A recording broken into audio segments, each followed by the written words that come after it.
దేవునికి మహిమ కలుగునుగాక. మీ అందరికీ శుభాభివందనాలు తెలియజేస్తూ ఉన్నాము. ఈరోజు దేవుని వాక్యాన్ని చదువుకుందాం. పేతురు రాసిన మొదటి పత్రిక 3వ అధ్యాయము 9వ వచనాన్ని చదువుకుందాం. ఆశీర్వాదమునకు వారసులగుటకు మీరు పిలువబడితిరి గనుక కీడుకు ప్రతి కీడైనను దూషణకు ప్రతి దూషణైనను చేయక దీవించుడి. ప్రియమైన దేవుని పిల్లలారా, చదవబడినటువంటి లేఖన భాగాన్ని మనం బాగా పరిశీలిస్తే, దేవుడు మనల్ని పిలిచాడు. చీకటిలో ఉన్నప్పుడు ఆయన మనల్ని పిలిచాడు, తన ఎలుగులోకి పిలిచాడు. అంత మాత్రమే కాదు, సాతాను కబంధస్థాలలో ఉన్నప్పుడు ఆయన మనల్ని ప్రేమించి మనల్ని దర్శించి మనల్ని పిలిచాడు. అంత మాత్రమే కాదు ప్రియులారా, ఎందుకు పిలిచాడు అని ఈ వాక్యమన్ని మనం చదువుకున్నప్పుడు జాగ్రత్తగా ఆలోచిస్తే, ఆశీర్వాదకరమైన జీవితాన్ని ఈ లోకములో మనకివ్వటానికి పిలిచాడు. ఒకసారి ఆలోచించండి, యేసుక్రీస్తు ప్రభు దగ్గరికి రాకమునుపు నీ జీవితం ఆశీర్వాదకరంగా ఉన్నదా? యేసు ప్రభు దగ్గరికి రాకమునుపు నీ జీవితం సంతోషకరంగా ఉన్నదా? యేసుక్రీస్తు ప్రభువారు నిన్ను పిలవక మునుపు, యేసుక్రీస్తు ప్రభు ప్రేమ నీకు అర్థం కాక మునుపు ఎంత భయంకరమైన దుర్భరమైన జీవితాన్ని నువ్వు జీవించావు. అనేకులకు ఆయాసకరమైన వ్యక్తిగా నువ్వు మిగిలిపోయావు.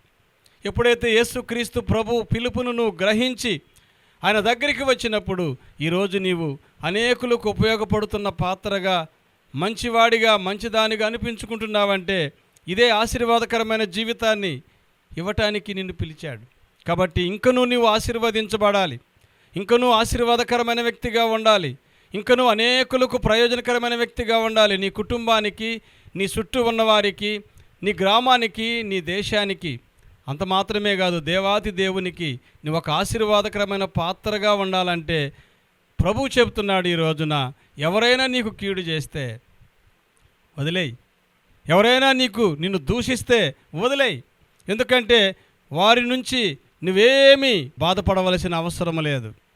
కారణం ఏమిటంటే నీవు ఆశీర్వదించబడిన వ్యక్తివి. నిన్ను ఆశీర్వదించడానికి ప్రభువు పిలిచాడు.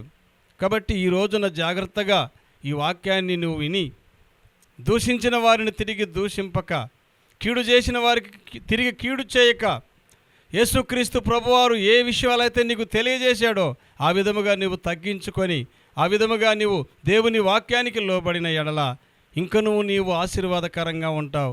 అనేకులను నీవు ఆశీర్వదించే వ్యక్తిగా ఉంటావు, అనేకులకు నీవు ఆహారం పెట్టే వ్యక్తిగా ఉంటావు. అంత మాత్రమే కాదు, అనేకులు నిన్ను చూసి ఆశీర్వదించబడినవాడా అని నిన్ను పొగిడేటట్లుగా ప్రభువు నిన్ను దీవించబోతున్నాడు.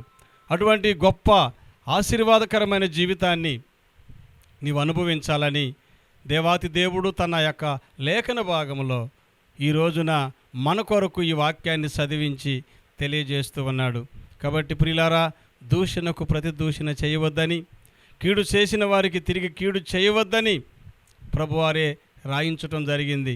కీడు చేసిన వారు ఏమైపోతారో సమాజానికి తెలుసు, నీకు కూడా తెలుసు. కాబట్టి కీడు చేసిన వాడు చివరికి కీడే కోసుకుంటాడు. కాబట్టి నీవు దేవుని వాక్యానికి లోబడినట్లయితే నీవు ఇంకనూ ఆశీర్వదించబడి అనేకులకు ఆశీర్వాదకరమైన వ్యక్తిగా ఉంటావని ఈ వాక్యం తెలియజేస్తూ ఉంది. అటువంటి జీవితం కొరకు ప్రార్థన చేసుకుందాం. ఈ వాక్యానికి లోబడే జీవితం నాకు దయచేయి ప్రభువా అని ప్రార్థన చేసుకుందాం. తండ్రి, మాకిచ్చిన ఈ వాక్యాన్ని బట్టి నిన్ను స్తుతిస్తూ ఉన్నాం. నీ వాక్యము మా యొక్క పాదములకు దీపమని, నీ వాక్యము నాయన మా పాపాన్ని కడుగుతూ ఉన్నదని, నీ వాక్యం మా యొక్క హృదయానికి నెమ్మది కలుగు చేస్తూ ఉన్నదని, మీ వాక్యము నాయన అయా మా జీవితాలను ఎలుగుమయముగా మారుస్తూ ఉన్నదని మాకు నాయన అనేక విషయాలు మాకు బోధిస్తున్నందుకు వందనాలు. ఈ యొక్క చెప్పబడిన ఈ మాటలు మా జీవితాలకు మేలుకరంగా మార్చమని, అనేకులను మీరు దర్శించి ఆశీర్వాదకరమైన జీవితాలకు వారసులుగా చేయమని యేసు నామమున అడుగుచున్నాము తండ్రి. ఆమేన్.